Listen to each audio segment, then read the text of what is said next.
એટલે બાપ,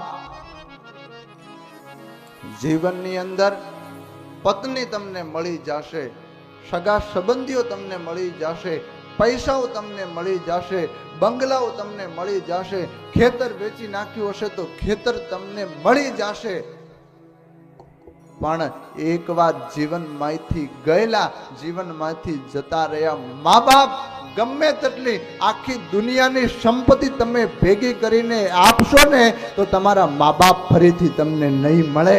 એટલે વ્યાસપીઠથી એક સંત તમને પ્રાર્થના કરે છે, બાપ મા બાપની સેવા કરજો.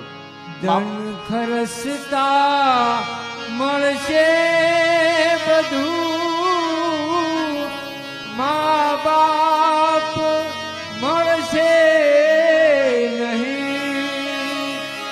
ધન ખરસતા મળશે બધું, મા બાપ મળશે નહીં.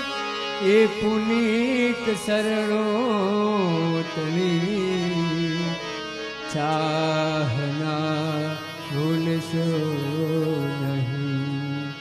ભૂલો ભલે બીજું બધું, મા બાપને ભૂલશો નહીં.